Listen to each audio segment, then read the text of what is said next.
Ismail Marzuki, komponis pejuang nasional. Tahukah kamu bahwa di balik lagu-lagu kebangsaan yang selama ini kita nyanyikan, ada seorang anak Betawi yang sejak kecil sudah ditakdirkan menjadi suara perjuangan Indonesia. Namanya Ismail Marzuki. 1. Awal kehidupan. Anak Betawi yang peka pada nada. Ia lahir pada 11 Mei 1914 di sebuah rumah sederhana di Kuitang, Batavia. Sejak kecil, Ismail bukan anak yang banyak bicara. Ia lebih suka memperhatikan, mengamati, mendengarkan. Ketika musik tradisional Betawi dimainkan di kampungnya, ia duduk di sudut, menatap dengan mata berbinar. Tak ada yang menyangka bahwa bocah itu kelak menjadi legenda yang suaranya menggema sampai hari ini. Di usia belasan tahun, Ismail sudah bisa memainkan banyak alat musik, piano, gitar, saksofon, klarinet, harmonika, tanpa pernah sekolah musik formal. Semua datang dari hati, dan dari rasa cinta pada tanah air yang tumbuh dalam dirinya. 2. Remaja bertakat, zaman yang bergolak. Tahun-tahun 1930-an adalah masa yang berat bagi rakyat Hindia Belanda. Tapi bagi Ismail, masa itu adalah tempat ia menempah diri. Ia bergabung dengan Daarul Araf, sebuah orkes musik modern. Dari sanalah ia mulai mencipta lagu, bukan sembarang lagu, melainkan lagu yang menggugah, penuh makna, dan diam-diam penuh perlawanan. Setiap nada pianonya, setiap denting melodinya, adalah cara halus seorang seniman melawan penjajahan. 3. Pendudukan Jepang, musik jadi senjata. Ketika Jepang datang menggantikan Belanda, sensor makin ketat, rakyat makin tertekan.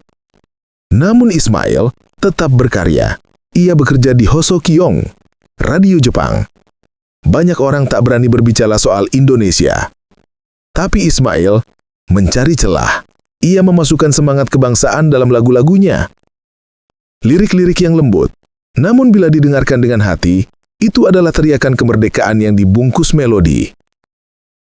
Di masa inilah lahir karya-karya jeniusnya. Lagu-lagu yang sampai hari ini masih kita nyanyikan saat upacara, saat duka, saat bangga, dan saat rindu tanah air. 4. Lahirnya lagu perjuangan yang menggetarkan bangsa. Di tengah suasana revolusi, Ismail mencipta lagu fenomenal. Halo Halo Bandung. Lagu ini bukan sekedar lagu, ini adalah seruan perlawanan setelah Bandung di bumi hanguskan.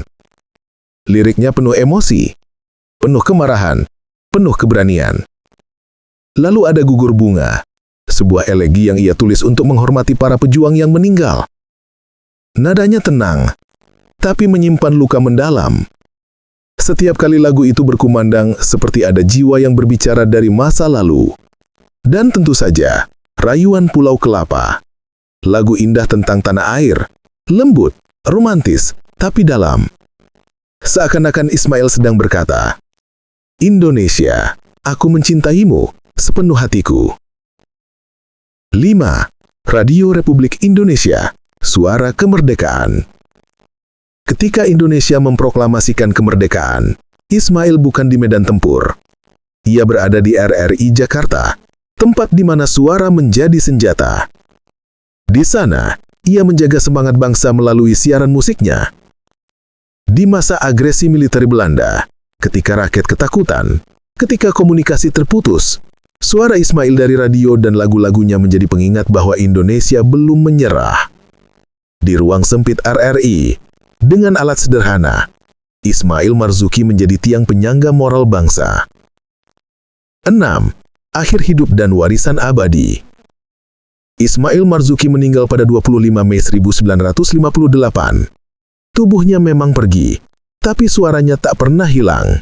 Ia meninggalkan lebih dari 200 lagu, karya-karya abadi yang menjadi bagian dari identitas bangsa. Untuk menghormatinya, dibangun sebuah pusat seni besar di Jakarta, Taman Ismail Marzuki. Tempat di mana generasi muda belajar seni, di bawah nama seorang komponis yang mencintai negerinya lebih dari dirinya sendiri. Dan pada tahun 2004, ia ditetapkan sebagai pahlawan nasional Republik Indonesia. Inilah kisah seorang seniman yang mengguncang sejarah tanpa mengangkat senjata.